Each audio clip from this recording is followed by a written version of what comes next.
सभी को मेरा नमस्कार। आइए हम लोग अब चलते हैं। एक बहुत ही अच्छा चैप्टर है जिसमें क्वेश्चन आपको हमेशा मिलेंगे। तो चैप्टर का नाम है मोशन, गति। ये फिजिक्स का बहुत ही फाउंडेशन टाइप का बोल सकते हैं आप, फंडामेंटल बोल सकते हैं, जहाँ से न्यूमेरिकल का स्टार्टअप होता है। तो हम लोग आज इस चैप्टर में बहुत ही अच्छे अच्छे टॉपिक के बारे में चर्चा करेंगे और धीरे धीरे करके पढ़ेंगे।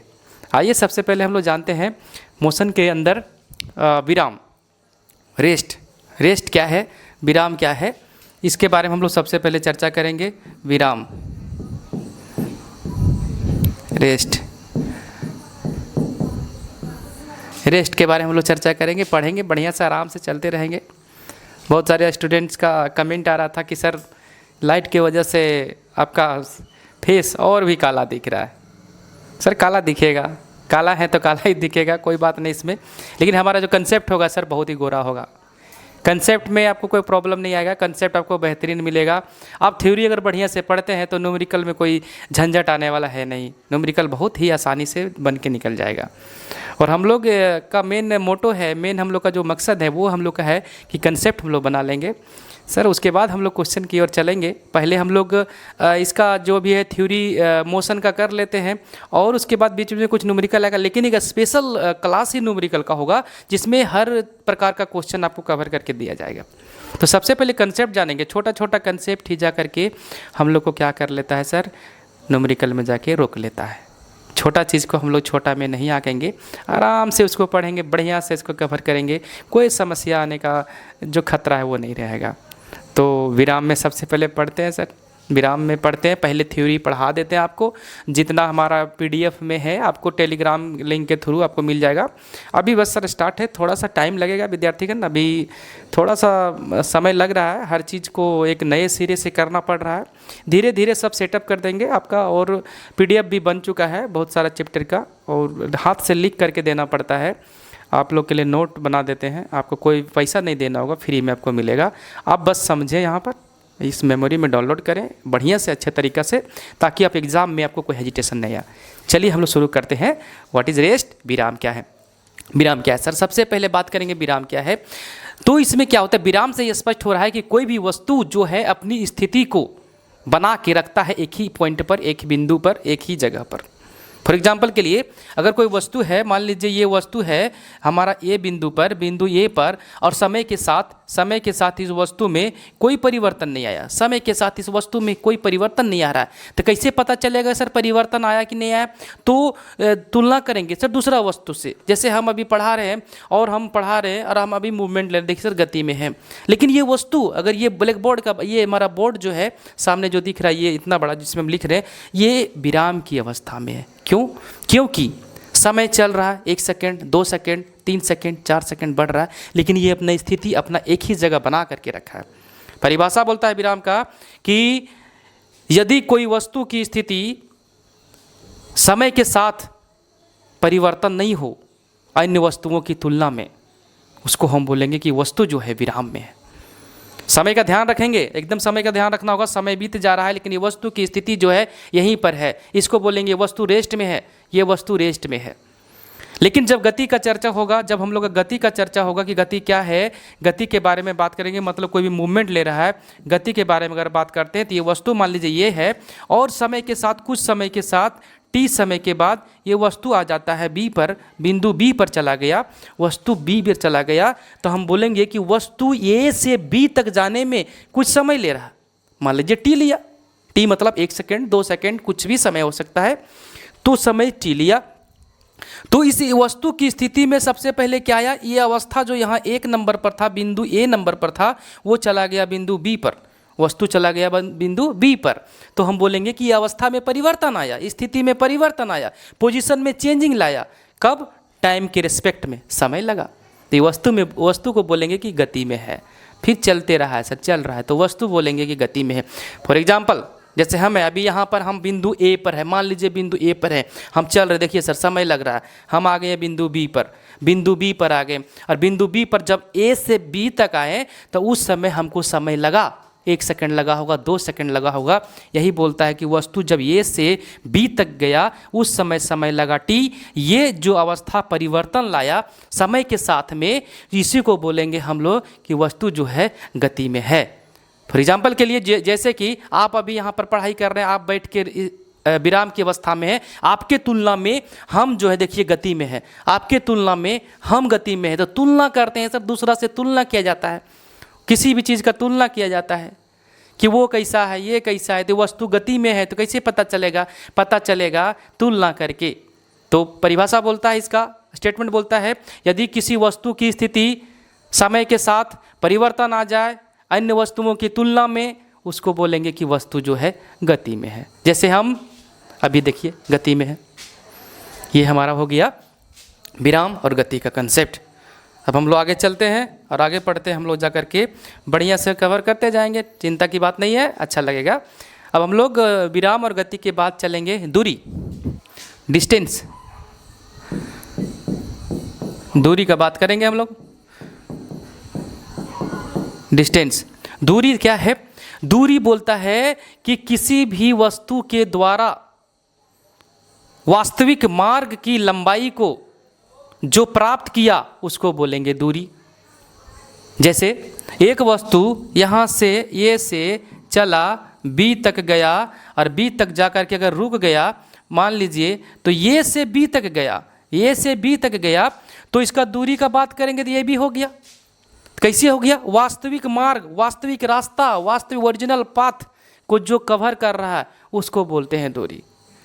दूसरा तरीका, बी पर ना रह करके फिर ये वस्तु चला गया सी पर, ये वस्तु चला गया सी पर ना रह करके फिर वस्तु मान लीजिए आ गया डी पर, तो हम लोग का ये जो दूरी हो जाएगा, दूरी का मान जो होगा वो ओरिजिनल पाथ होगा सर, ओरिजिनल रास्ता होगा।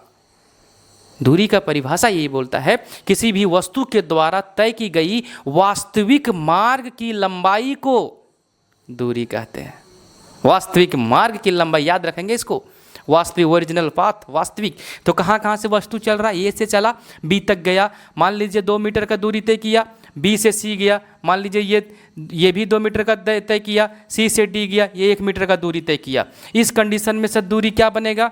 दूरी का मान जो होगा, दूरी का जो मान होगा, दूरी बराबर हो जाएगा A B plus B C plus C D.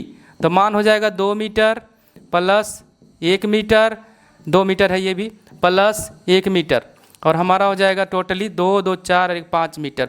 तो दूरी का मान हम लोग का आ गया 5 मीटर। कैसे आया? वास्तविक रास्ता को हम लोग नाप लिए। वास्तविक रास्ता को अगर हम मेजरमेंट कर लेते हैं, मापन कर लेते हैं, यही कहलाता है दूरी। जो वस्तु जो रास्ता से चल रहा है उसी रास्ता का आकलन किया जाता है दूरी के केस में। दूसरा एग्जाम्पल के लिए हम लोग अगर बात करते हैं, दूसरा एग्जाम्पल का अगर बात करते हैं हम लोग, तो देखेंगे इसको बढ़िया से और समझ लेंगे अगर इसमें कन्फ्यूजन हुआ होगा तो। दूसरा अगर बात करेंगे, एक वस्तु है यहाँ पर और ये इधर चला इधर चला इधर चला इधर चला और यहाँ आके रुक गया। इस कंडीशन में अगर ये बिंदु है ये और ये बी है, इस अवस्था में क्या हुआ? दूरी बोलता है कि हमको चाहिए ओरिजिनल रास्ता, ओरिजिनल पाथ चाहिए हमको। जहाँ जहाँ से वस्तु गया है जिस रास्ते से, वही हमको चाहिए। तो देखेंगे ये इधर से गया, यहाँ गया, ये गया, ये पूरा ओरिजिनल रास्ता ही इसका दूरी कहलाएगा, इसका दूरी कहलाएगा। लेकिन अभी जब हम विस्थापन पढ़ाएंगे तो विस्थापन में चर्चा करेंगे the shortest distance between initial point and final point, मतलब प्रारंभिक बिंदु और अंतिम बिंदु के बीच के न्यूनतम दूरी को विस्थापन कहते हैं। तो इस केस में अगर विस्थापन का चर्चा अगर करते हैं तो यहाँ पर ये हो जाएगा विस्थापन, ये विस्थापन का मान आता, एकदम नज़दीकी दूरी, उसका भी चर्चा होगा। अभी दूरी का बात करेंगे, यहाँ पर ये विस्थापन हो जाता, यहाँ पर ये विस्थापन हो जाता। तो दूरी का ये कहानी था, दूरी का ये इसका स्टेटमेंट था। अब बात करेंगे SI मात्रक, ओरिजिनल पाथ को नाप रहे हैं तो वो लंबाई को जो नापेंगे, लंबाई को जो हम लोग नापेंगे, तो लंबाई को जो मेजरमेंट होता है, लंबाई का मेजरमेंट जो होता है मीटर में, तो दूरी का SI मात्रक बनेगा मीटर, दूरी का SI मात्रक बनेगा, दूरी का SI मात्रक बनेगा मीटर। इसको सूचित करते हैं m से। अच्छा सर एक और बात करेंगे, दूरी कभी भी शून्य नहीं हो सकता है। दूरी का मान कभी भी शून्य नहीं हो सकता है। दूरी हमेशा धनात्मक होती है, दूरी हमेशा धनात्मक होती है। ये भी क्वेश्चन बहुत लाजवाब है। दूरी हमेशा धनात्मक होता है, दूरी हमेशा धनात्मक होता है। राशि का बात करेंगे तो दूरी जो है, दूरी जो हमारा है वो बन जाएगा अदिश राशि। क्यों? क्योंकि दूरी के पास परिमाण तो है लेकिन दिशा निश्चित नहीं है। दूरी के पास परिमाण तो है लेकिन दिशा निश्चित नहीं होने की वजह से दूरी जो बन जाता है, दूरी अदिश राशि बनता है। दूरी एक अदिश राशि है, क्योंकि राशियां दो प्रकार से, अदिश और सदिश। अदिश राशि और सदिश राशि आपको मिलेगा बहुत जल्दी, ये भी मिल जाएगा। वैसी राशियाँ जिसके पास दिशा के साथ साथ परिमाण हो उसको सदिश राशि कहते हैं, और वैसी राशियाँ जिसके पास केवल परिमाण हो, दिशा का ज्ञात नहीं हो, उसको अदिश बोलते हैं। दूरी भी यही कंडीशन है, दूरी के साथ परिमाण है। परिमाण मतलब कोई भी चीज़ कितना मात्रा में है उसको बोलते हैं परिमाण। जैसे ये दूरी मान लीजिए 5 मीटर है, तो 5 क्या है? What is 5? 5 इज क्वांटिटी, परिमाण। 5 मात्रा है, 5 परिमाण है। जैसे हमारा मान लीजिए वजन है 60 kg, तो 60 एक परिमाण को बताता है, 60 एक मात्रा को बताता है। लेकिन किस दिशा में 60 kg ये कहीं फाइंड होता है, इसलिए द्रव्यमान जो होता है वो अदिश राशि होता है। लेकिन बल बोलेंगे 10 न्यूटन का बल लगा रहा है पश्चिम दिशा की और 10 न्यूटन का बल आभास होगा, बल का दिशा होता है, ज्ञात होता है, इसलिए बल सदिश राशि। विस्थापन एकदम यहाँ से लगा उधर एकदम सीधा, विस्थापन एकदम सीधा, एकदम विस्थापन हमेशा नज़दीकी दूरी को देखता है, तो विस्थापन को बोलेंगे कि विस्थापन सदिश राशि है, क्योंकि दिशा के परिमाण के साथ साथ दिशा भी उसके साथ निश्चित है। अभी हम लोग दूरी का चर्चा कर लिए, यहाँ तक दूरी का बात हो गया और ये सब राशियाँ हो गई अदिश राशि। अब विस्थापन का चर्चा करते हैं। विस्थापन,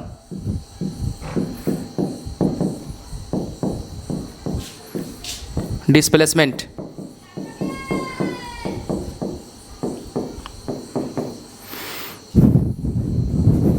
विस्थापन। अभी जो फोटो बनाकर हम देखे थे, अभी देखते हैं इसको। विस्थापन बोलता है कि किसी भी वस्तु के द्वारा तय की गया एकदम न्यूनतम दूरी। तो न्यूनतम दूरी कहाँ से सर? जहाँ से चला और जहाँ रुक गया, जहाँ से चला वहाँ रुक गया, उस कंडीशन में उसका न्यूनतम दूरी होगा। जो न्यूनतम दूरी होगा वही विस्थापन कहलाएगा। तो हम लोग फिगर के जरिए देखते हैं, अगर वस्तु ये है और यहाँ से चलना शुरू किया, बी तक चला और बी से आ गया सी तक आया, तो सी तक गया, ए से बी, बी से सी। इस कंडीशन में अगर आपको कोई विस्थापन बोलेगा तो शुरुआती बिंदु ए था, अंतिम बिंदु सी है, तो शुरुआती और अंतिम बिंदु के बीच में जो नज़दीकी दूरी होगा वही कहलाएगा विस्थापन। तो इसका नज़दीकी दूरी हो जाएगा ए से सी तक, और ए से सी तक जो होगा यही हमारा दिशा, इसका मान लीजिए एकदम फिक्स रहता है, दिशा एकदम फिक्स रहता है, यही हमारा हो जाएगा विस्थापन। ये हो जाएगा विस्थापन, और दूरी होगा A B plus B C, A B plus B C. दूसरा एग्जाम्पल के तौर पर समझते हैं, अगर कोई वस्तु यहाँ से चला, ऐसा चल रहा, ऐसा गया, फिर यहाँ आके रुक गया, तो इस कंडीशन में जो ये ओरिजिनल रास्ता होता है ये हो गया दूरी, और ये जो हमारा नज़दीकी दूरी होगा, ये जो हमारा नज़दीकी दूरी होगा यही होगा विस्थापन, यही होगा विस्थापन, यही होगा डिस्प्लेसमेंट। और विस्थापन की दिशा एकदम निश्चित होती है, जिसके वजह से विस्थापन सदिश राशि बन के निकल के आता है। विस्थापन का अगर चर्चा कर लेते हैं हम लोग, तो सबसे पहले विस्थापन जो हो सकता है वो शून्य हो सकता है, धनात्मक हो सकता है और ऋणात्मक हो सकता है। विस्थापन का मान शून्य हो सकता है, धनात्मक हो सकता है और ऋणात्मक हो सकता है। एकदम इसको बढ़िया से रखेंगे। क्यों शून्य हो सकता है?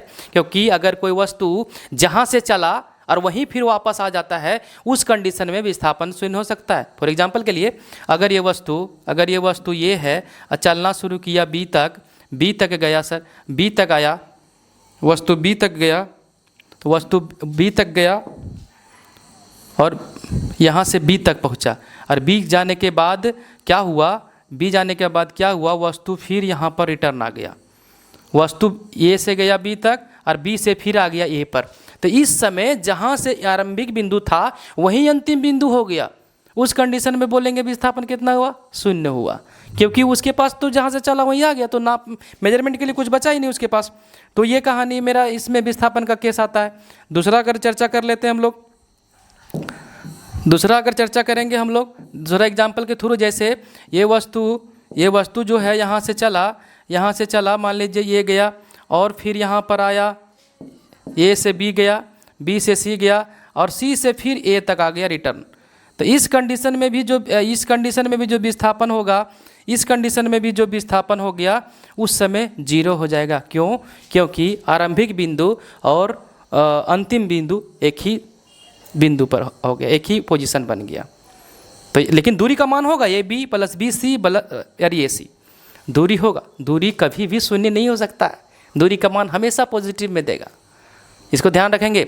वृत्तीय गति में क्या होता है कि देखेंगे सर्कल में एक वस्तु यहाँ से चलना शुरू किया और एक चक्कर पूरा कर लिया। एक चक्कर अगर पूरा कर लेता है कोई वस्तु, अगर एक चक्कर पूरा कर लिया तो जहाँ से चला वहीं आके रुक गया, तो इस कंडीशन में विस्थापन शून्य। एक चक्कर बोले तो विस्थापन शून्य, 2 चक्कर बोले तो भी विस्थापन शून्य। लेकिन दूरी का मान होगा, दूरी होगा इसके परिधि के बराबर। एक चक्कर में 2 पाई आर हो जाएगा दूरी, 2 पाई आर हो जाएगा दूरी। 2 चक्कर लगाएगा तो 2 × 2 पाई आर दूरी, लेकिन विस्थापन हमेशा शून्य। 3 चक्कर लगाए, 500 चक्कर लगाए, 1000 चक्कर लगे, एग्जाम में क्या बोलेगा कि कोई भी वस्तु वृत्ताकार पथ में 10 चक्कर लगाया और 20 मिनट का समय ले लिया, उस समय विस्थापन कितना हो सकता है? तो सर कंसेप्ट रहेगा तो 10 चक्कर लगाए चाहे 10,000 चक्कर लगाए, उससे तो हमको नहीं फर्क पड़ेगा ना। हमको फर्क पड़ेगा कि जब इनिशियल और फाइनल पॉइंट, प्रारंभिक बिंदु और अंतिम बिंदु अगर पोजीशन देख लें, अगर एक ही जगह आ रहा है, उस कंडीशन में हम बोलेंगे कि विस्थापन शून्य है। लेकिन आधा चक्कर अगर लगाता है कोई भी वस्तु, अगर आधा चक्कर लगा यहाँ रुक गया, तो इसमें जो विस्थापन होगा ये व्यास के बराबर होगा। ये डी जो होता है ये व्यास के बराबर विस्थापन हो, क्योंकि प्रारंभिक बिंदु और अंतिम बिंदु यहाँ, और दूरी जो हो जाएगा 2 पाई आर का आधा हो जाएगा, तो हो जाएगा पाई आर हो जाएगा दूरी का मान आधा चक्कर में। तो ये विस्थापन का कंसेप्ट था, बढ़िया से इसको रखेंगे और एग्जाम में क्वेश्चन पूछे जाते हैं और कभी कभी फोटो बना करके भी दे दिया जाता है। तो विस्थापन शून्य हो सकता है, पहला विस्थापन शून्य हो सकता है, धनात्मक हो सकता है, ऋणात्मक हो सकता है। विस्थापन जो है इसका एसआई मात्रक का बात करेंगे। एसआई मात्रक का बात अगर हम करते हैं इसका, तो इसका हो जाएगा मीटर, इसका हो जाएगा मीटर, जिसको एम से डिनोट करते हैं। तीसरा अगर बात करते हैं हम लोग राशि का बात करेंगे तो अदिश राशि, सदिश राशि, सॉरी, विस्थापन हो जाएगा सदिश राशि, क्योंकि इसके पास दिशा है। और हम लोग एक और चर्चा कर लेते हैं इसका बीमा का। तो विस्थापन का अगर बीमा का बात करेंगे तो मीटर है, तो मीटर का सिंपली एल के रूप में लिखेंगे, और नहीं लिख सकते हैं तो एमएलटी के फॉर्म में अगर एग्जाम में देता है तो द्रव्यमान है नहीं तो एम पर 0, एल है तो 1, समय नहीं है तो 0, ये हमारा निकल के आएगा बीमा। आइए नेक्स्ट हम लोग कवर करते हैं दूरी और विस्थापन के बाद, पढ़ने के बाद दूरी तथा विस्थापन में संबंध, जो बहुत ही बढ़िया संबंध है। देखेंगे इसको, जितना दूरी और विस्थापन का कंसेप्ट था वही कंसेप्ट यहाँ पर लगाया जाएगा और रिलेशनशिप बनाया जाएगा। देखेंगे दूरी तथा विस्थापन में संबंध को, दूरी तथा विस्थापन संबंध जो होगा, देखिए बनाते हैं दूरी और विस्थापन में संबंध क्या होगा। दूरी जो होगा, एक कंडीशन ऐसा बनेगा दूरी का, एक कंडीशन ऐसा बनेगा कि दूरी जो है वो कभी भी शून्य नहीं हो सकता है। तो दूरी कभी भी शून्य नहीं हो सकता है, तो विस्थापन शून्य हो सकता है, तो दूरी का मान कहीं ना कुछ मिलेगा। और यदि विस्थापन शून्य हुआ उस समय दूरी का मान विस्थापन से अधिक हो सकता है, तो दूरी का मान विस्थापन से अधिक होगा। एक कंडीशन ये बन के आ गया, हो सकता है एकदम। दूरी का मान दूसरा, दूरी का जो मान है वो विस्थापन के बराबर हो सकता है, बिल्कुल हो सकता है। दूरी जो है विस्थापन के बराबर हो सकता है, बिल्कुल बराबर हो सकता है। कैसे बराबर हो सकता है? कोई वस्तु चला ए से और बी तक रुक गया, ए से चला और बी तक आके रुक गया। इस कंडीशन में ए से चला और 2 मीटर का दूरी तय किया बी तक, और बी तक जाके रुक रहा है। तो इस कंडीशन में दूरी का भी मान 2 मीटर है और विस्थापन का भी मान 2 मीटर है। तो उस समय दूरी और विस्थापन बराबर हो जाएंगे। समझ में आ रहा है ना? बढ़िया से समझेंगे। ये तो दूसरा कंसेप्ट, रिलेशन बनेगा इसका। दूरी और विस्थापन में ग्रेटर देन मतलब बड़ा हो सकता है, बराबर भी हो सकता है। ये हमारा बन के निकल गया, ये हमारा बन के निकल गया। और इसको यहाँ पर याद रखेंगे कंसेप्ट को। अगर अनुपात का बात करता है, दूरी और विस्थापन के अनुपात का बात करिए, तो यहाँ पर विस्थापन को इधर सेट कर देंगे। अनुपात का बात कर रहा है, दूरी और विस्थापन के अनुपात का अगर बात कर रहा है तो दूरी बटा विस्थापन, डिस्टेंस बाय डिस्प्लेसमेंट, ये जो हमारा बन के निकलेगा वो हो जाएगा। सर ये नीचे आ गया तो यहाँ ग्रेटर देन एंड इक्वल बचा, यहाँ बच जाएगा 1। तो जो अनुपात निकल के आ रहा है, जो अनुपात निकल के आ रहा है दूरी और विस्थापन का, वो बड़ा हो सकता है 1 से, वो 1 के बराबर भी हो सकता है। दूरी और विस्थापन जो है 1 के बड़ा हो सकता है 1 से, और 1 के बराबर भी हो सकता है।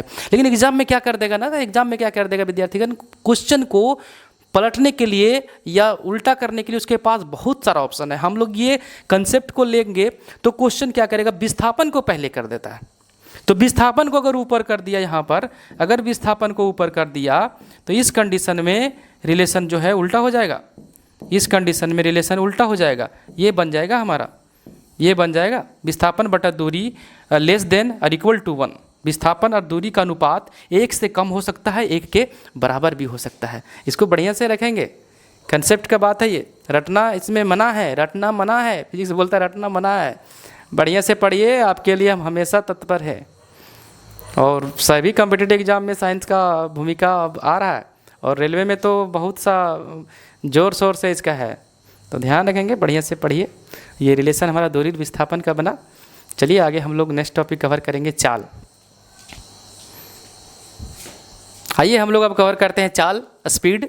स्पीड क्या है, सबसे पहले स्पीड जानने के पहले इसके एक बात बता देते हैं। इसमें आप टू व्हीलर चलाते होंगे, टू व्हीलर में सामने एक इतना बड़ा बोर्ड टाइप का लगा होता है, मीटर टाइप का, जिसमें आप एक्सेलेटर लेंगे जब स्पीड बढ़ेगा गाड़ी का, या तो गाड़ी जब आप चला रहे होंगे कुछ स्पीड में हो, कुछ उसके पास वेग होगा, चाल होगा, उस समय उसका कांटा देखेंगे कि किलोमीटर का इस तरह से बढ़ा हुआ रहता है, 30 पर, 40 पर, 35 पर, जो भी हो, उसको, उस मीटर को बोलते हैं, जो कांटा शो कर रहा है उस मीटर को बोला जाता है स्पीडोमीटर, जो चाल का मापन करता है। एग्जाम में पूछा हुआ क्वेश्चन है। और उसके अंदर एक छोटा सा, इतनी बड़ी, ये मान लीजिए कि ये हमारा कांटा दिखा रहा है इस तरह से, और यहाँ पर एक और कांटा होता है हम लोग के पास, ये वाला मीटर होता है, जिसको बोलते हैं ओडोमीटर, जिसको बोलते हैं ओडोमीटर। मतलब हमारा 4000 किलोमीटर, 5000 किलोमीटर जो भी बता रहा है, वो बताता है कि हमारा गाड़ी इतना दूर तक चल चुका है, वो दूरी का मापन किया, तो उसको बोलेंगे ओडोमीटर। और हमेशा जो स्पीड को हमेशा कांटा बताएगा, 20 का स्पीड, 30 का स्पीड, 40, 60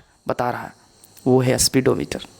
जो हम लोग का गाड़ी का मेजरमेंट होता है चाल का, वह स्पीडोमीटर नाम आता है। और कितना दूर तक गाड़ी चल गया, सर्विसिंग करवाना है 3000 में, 2000 में, जो भी कंडीशन बन रहा होगा, वो कांटा को देख करके इतना गाड़ी चल गया, अच्छा तो सर्विसिंग लगेगा। कहाँ से पता करेंगे, ये ओडोमीटर जो लगा हुआ है कहानी, वो बताता है। टू व्हीलर के केस में हम लोग देखेंगे इसको। तो अभी हम लोग चर्चा करेंगे यहाँ पर हम लोग अभी चर्चा करेंगे चाल का। चाल क्या है, मीटर का बात होगी, अब चाल का बात करेंगे। चाल बराबर अगर सिंपली बोला जाए, चाल बराबर अगर सिंपली बोला जाए फार्मूला के केस में, तो चाल बराबर जो होता है वो होता है दूरी बटा समय। चाल बराबर जो होता है वो होता है दूरी बटा समय। और सर इसको याद रखना है ही नहीं, इसको याद रखने का जरूरत नहीं, इसको कंसेप्ट बना करके देखेंगे। परिभाषा कहाँ से निकल के आया, देखेंगे परिभाषा से सूत्र बनते, सूत्र में सारे कहानी होती।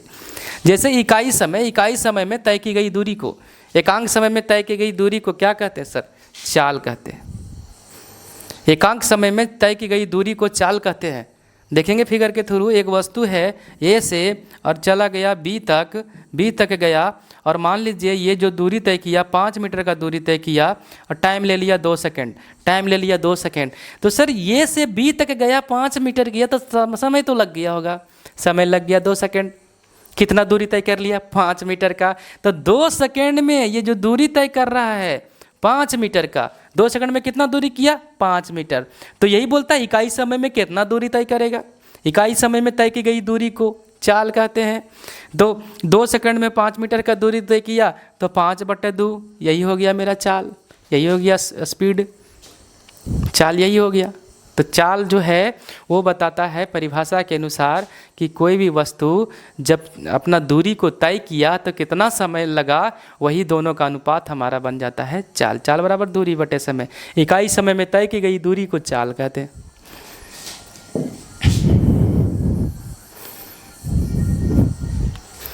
अब हम लोग इसमें देखेंगे चाल के बारे में और चर्चा कर लेते हैं। चाल के बारे में अगर चर्चा कर लेते हैं हम लोग यहाँ थोड़ा सा,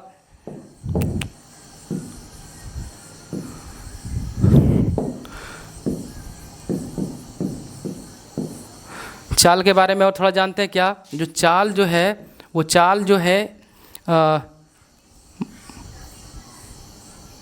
SI मात्रा का बात कर लेते हैं। SI मात्रक जो होता है दूरी बटा समय, दूरी बटा समय, यही चाल है,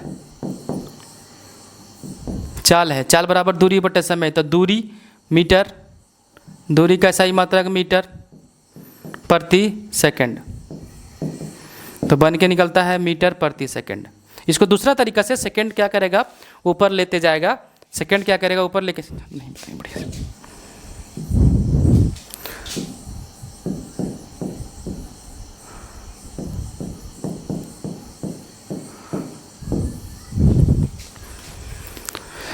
चाल का अगर और इसका आगे जानते हैं तो देखेंगे क्या कि चाल का जो SI मात्रक है, चाल का जो SI मात्रक है वो कहाँ से निकल के आएगा, देखेंगे यहाँ से निकल के आएगा कि चाल बराबर जो होता है, चाल बराबर जो होता है दूरी बटा समय होता है, दूरी बटा समय। तो दूरी का SI मात्रक मीटर, समय का सेकंड, तो यहाँ बन जाएगा मीटर प्रति सेकंड। इसको दूसरा फॉर्म में लिखता है, जब सेकंड ऊपर चला जाएगा तो -1 आ जाएगा, MS इन्वर्स 1।